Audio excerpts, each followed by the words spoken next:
Yeroo hamaasi godhuu gaarii keetu dabaa gatii keessa guddaatu xiqqoomee gad caba.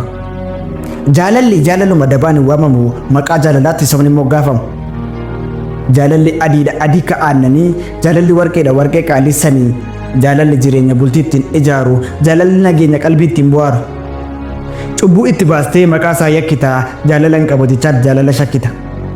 Jaalala imachaa jaalala abaartaa miil tokkoon gamana tokkoon gama laalta. Miidhama namummaa jaalala irraan geessee qaroof qalbii miite jaalala qilee keessee waan siif ta'ametti maqaa dabaa baastee waan anaaf hin malleen ana maqaa kaaste. Waan ani hin beekne narra keessee shira waan an quban qabne na yakkite qara. Jaalala siif qabutu siif kabaja dhabe onnee koo si yaadutu ilaalcha keetiin cabe. Qileen ol hin baan darbattee na buustee yaada ani hin qabne fuutee narra tuulte. Gochaa kootiin ala erga na yakkite jaalalan siif qabu ergatuu shakkite.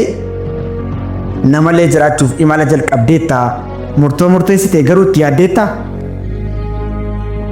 Abbaa alangaatti mattee abbaa seeraas waammattee abukaatoo seeraa bitattee ragaas lakkaawwattee ragaa sobaa dhaabdee murtee raggaasifachuu har'a yoo murteessitu namalee jiraachuu keessi koo duruu beekaa si waliin akkan turre hanga xumuraatti si argachuutti seeqaa har'as abdiin murre nan kolfa akka duraatti.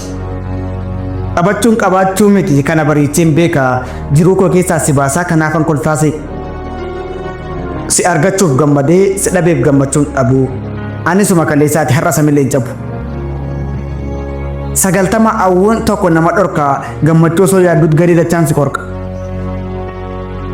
Dharroomuuf dhibba yaaddee argaafuu tokko dhabdaa wanta bu'aan qabneef 9 milee cabda. Wandaboon gaafa qorraa dibaabeen gaafa aduu isheen ana gararraatti anumaafuu yaaddu ni jirti sabboontu yoo fiixes galaaneen anas natti tolaan utuu gargar baani. Beenuu karaa nagaa gufuus irraa haqolu karaan dugdan daaqoo milkiin siifaa tolu.